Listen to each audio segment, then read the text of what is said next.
Core Investment Company explained. Scale-based regulation, upper layer NBFC. Why RBI classified Tata Sons a hook? Welcome back. In the previous episode, we answered one of the biggest legal questions in this entire controversy. Why does the Reserve Bank of India have the authority to regulate Tata Sons? We understood that the answer lies in the Reserve Bank of India Act 1934. But today, we are entering the most important chapter of this entire series. Because everything that happened afterwards, the upper layer classification, the possible IPO, the listing requirement, and now the debate about whether Tata Sons can avoid listing, all started with one simple legal term: Core Investment Company. Now let me ask you something. Suppose your company only owns shares in other companies. You are not accepting public deposits, you are not running a commercial bank, you are not giving personal loans. Then why should the Reserve Bank of India regulate you? That sounds strange, doesn't it?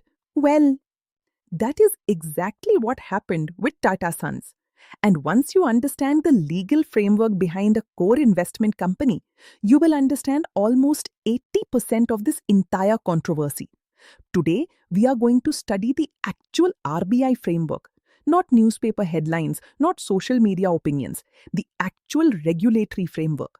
We will understand what is a core investment company, why RBI created this category, which legal provisions govern core investment companies, what are the eligibility conditions, what is adjusted net worth, what is the significance of public funds, why did RBI introduce the scale-based regulation framework?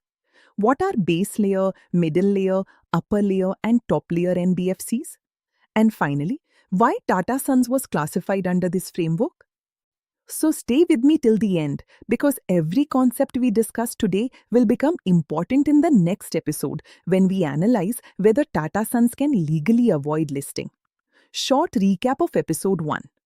Before moving ahead, let us quickly revise what we learnt in part 1. First, we understood that Tata Sons is not being regulated under the Companies Act alone. The controversy primarily arises because of the RBI regulatory framework applicable to certain NBFCs. Second, we learnt that the RBI derives its regulatory powers from Chapter 2B of the Reserve Bank of India Act 1934. We briefly discussed Section 45A(5) dealing with registration of eligible NBFCs, Section 45JA empowering RBI to issue prudential directions, and Section 45L empowering RBI to issue directions in public interest. Finally, we concluded that before deciding whether Tata Sons should list, we first need to determine why RBI classified Tata Sons under a special category. That special category is called a core investment company. And that is where today's journey begins. Why did RBI create the core investment company category? Many years ago, RBI noticed something interesting. Several large corporate groups had one parent company. That parent company was not carrying on normal manufacturing business. It was not selling products. It was not providing services. Instead, its primary business was owning shares in other group companies. These companies exercised significant influence over large business groups. Some of them also borrowed substantial amounts of money. Some raised funds from banks, some issued debentures, some provided guarantees. Although they were not banks, their financial health could affect several financial institutions and the broader economy. That created systemic risk. To regulate such entities, RBI developed a specialized regulatory framework. That framework is known as the Core Investment Company Framework. What is a core investment company? Now comes the most important definition. A core investment company is a special category of non-banking financial company whose principal business is holding investments in the equity shares and securities of its group companies. Its objective is not active trading. Its objective is long-term ownership and strategic control. Think of it like the captain of a cricket team. The captain may not score every run, but the captain decides the strategy. Similarly, a core investment company may not manufacture products itself. Instead, it controls and guides the companies that do. This is exactly why Tata Sons became so important from the RBI's perspective. But here is where the story becomes even more interesting. Not every holding company automatically becomes a core investment company. The RBI has prescribed specific legal conditions. Unless those conditions are satisfied, a company cannot be classified as a CIC. So, what are those conditions? Let's understand them one by one. Legal conditions for a core investment company. Under the RBI directions, a company generally qualifies as a core investment company if it satisfies the prescribed conditions relating to its principal business, investment pattern, and regulatory framework. Broadly speaking, its primary business should be holding investments in group companies. A substantial portion of its assets should consist of investments in group companies. It should generally hold those investments for long-term strategic purposes rather than for frequent trading. It should also satisfy the applicable regulatory conditions prescribed by the RBI. These conditions ensure that only genuine holding companies fall within the CIC framework. Why did RBI introduce scale-based regulation? Now let me ask another question.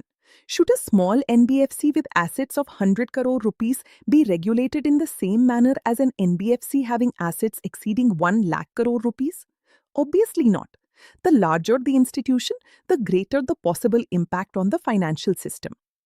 That is why RBI introduced the scale-based regulation framework. Under this framework, NBFCs are divided into 4 categories: base layer, middle layer, upper layer, and top layer. As the level increases, the regulatory requirements become stricter. This framework is extremely important because Tata Sons was placed in the upper layer, and that single decision completely changed the legal position of the company. Now comes the biggest question. How does RBI decide whether an NBFC belongs to the upper layer? Is it only because of asset size, or are there several other legal criteria? That answer will surprise you. But before we discuss that, we need to understand one more important concept. Public funds, because this single expression has now become the center of the Tata Sons controversy. Before we conclude today's episode, let us quickly revise what we have learned. Today we understood why RBI created the Core Investment Company framework. We learned that a core investment company is a specialized category of NBFC designed primarily for holding strategic investments in group companies. We also understood that not every holding company automatically becomes a CIC. The RBI has prescribed specific legal conditions. Then we discussed why RBI introduced the scale-based regulation framework and how NBFCs are classified into base layer, middle layer, upper layer, and top layer. Finally, we learned that Tata Sons entered the upper layer framework because of its regulatory classification. Next episode preview. In the next episode, the legal battle truly begins. We will analyze the concept of public funds. What does the RBI mean by direct public funds and indirect public funds? Why did this definition become so important? What exactly changed in the RBI's latest amendments? Did RBI actually remove the concept of indirect access to public funds? Can Tata Sons now argue that it is no longer required to remain under the upper layer framework? Can it legally avoid listing? Or is the legal position more complicated than media reports suggest? We will answer all these questions by analyzing the RBI directions clause by clause. Trust me, the next episode is the most important episode of this entire series. If you enjoyed today's discussion, please like, share, and subscribe to Corporate and Securities Law Compass. Thank you for watching. I will see you in the next episode.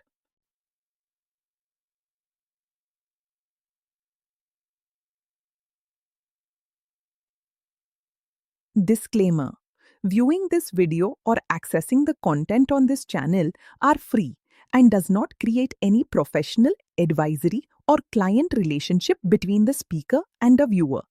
The content is shared solely for general educational and informational purposes. The speaker is a member of the Institute of Company Secretaries of India, ICSI, However, the information provided in this video should not be construed as professional advice, consultancy, or opinion under any law or regulation. Viewers should not rely solely on the information provided in this video for making legal, financial, regulatory, or compliance decisions. Any person intending to rely upon or act on the information contained herein should independently verify the relevant provisions of law and, where appropriate, seek professional advice from a qualified professional. The speaker, the Institute of Company Secretaries of India, ICSI, and any organization or listed company with which the speaker may be associated shall not be liable for any direct or indirect loss, damage, or consequences arising from reliance on the information provided in this video or channel. The content shared on this channel is based solely on publicly available information, general legal provisions, and academic discussion of corporate and regulatory frameworks. The speaker confirms that no unpublished price-sensitive information, UPSI, confidential information, or proprietary information of any listed company or organization has been disclosed or discussed in any video or content on this channel. The views expressed in the videos are personal academic interpretations for educational purposes only and are not connected with or derived from any confidential information obtained through employment, professional engagement, or association with any listed company or organization. Nothing contained in this channel should be interpreted as market advice, investment advice, or insider information under the applicable provisions of securities laws, including the SEBI Prohibition of Insider Trading Regulations 2015. Viewers are advised that the information shared is purely for general educational awareness and should not be relied upon for investment decisions, trading decisions, or regulatory compliance without consulting appropriate professionals and official sources.